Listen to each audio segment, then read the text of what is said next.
Hey, what's going on, everyone? My name is Matt Jarbo, and oh my god! So here's the thing. I'm going to be audio only for a while. My GPU is starting to go dead, and I just got to wait till I can get a new one. So right now we're going to be rocking this sweet little setup that I put together here for whatever you want to call it, audio only, whatever. It doesn't even really matter. But you guys don't tune in for my face. You tune in for my wit and my charm.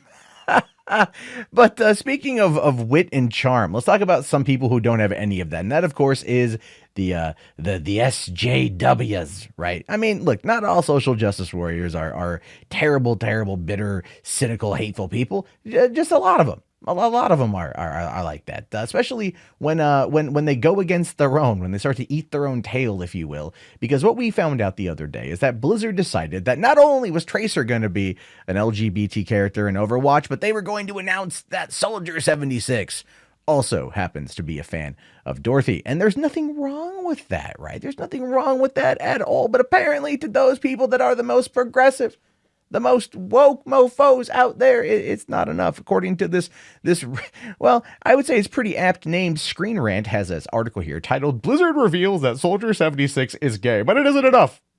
Jack Gardner writes in Game News that Soldier 76 being gay simply is not enough.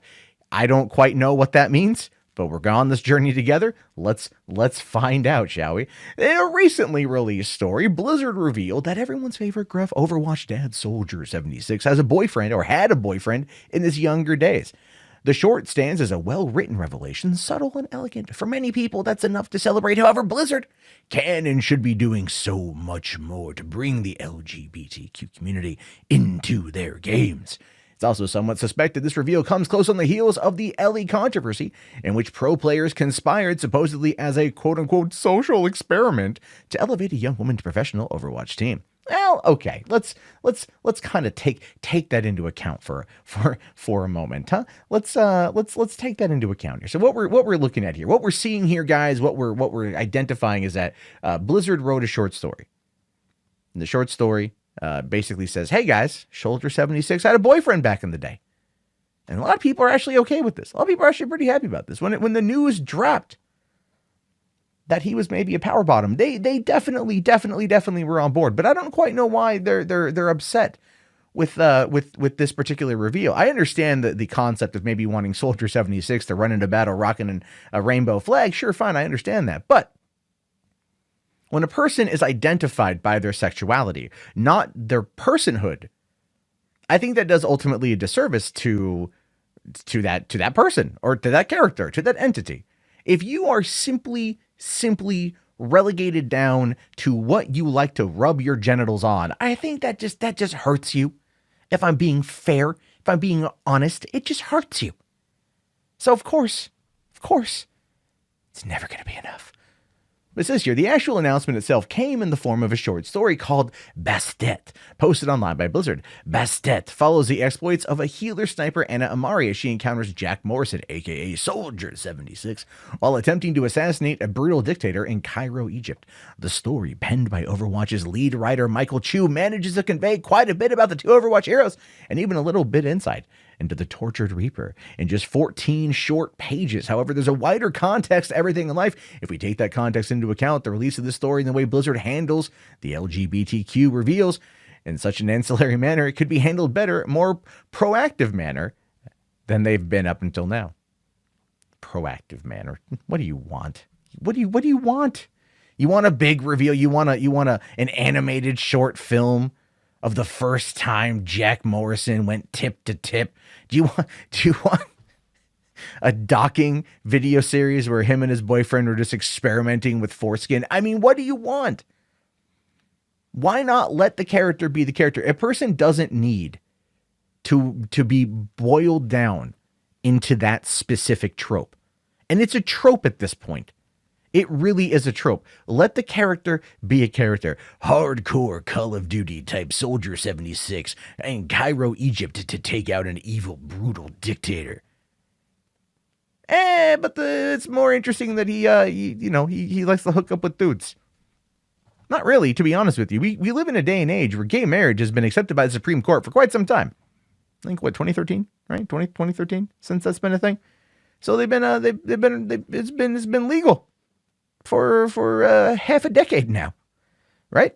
So again, do you want to be considered, I guess, normal or not normal? I don't want to use that word, but do you want to be considered like everyone else, really? You just want to be yourself. I don't think if you go to, I would argue probably the vast majority of gay people out there, and you're like, would you rather be identified as you, or would you rather just be boiled down to being part of the LGBTQ2 plus a 3.14958764321 movement?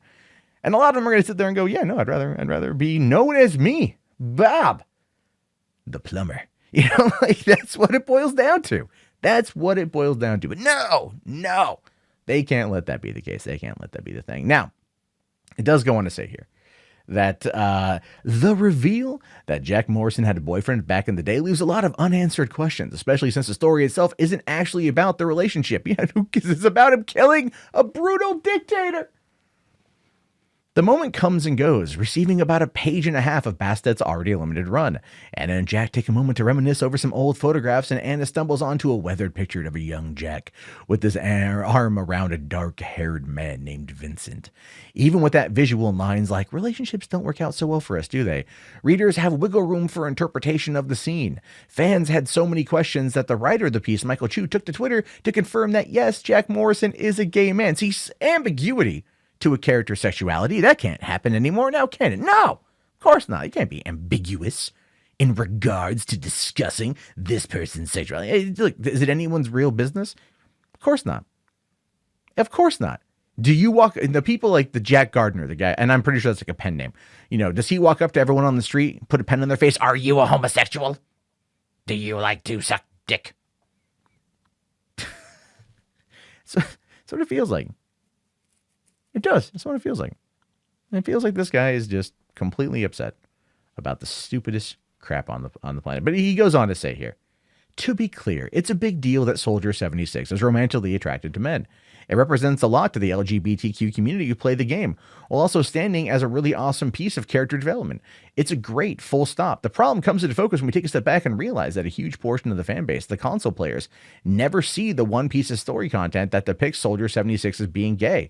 On top of that, its subtle implementation might leave players at the classic Harold, they're lesbians meme scenario, totally oblivious to the implications, especially if they missed the confirmation tweet from Michael Chu. Fine.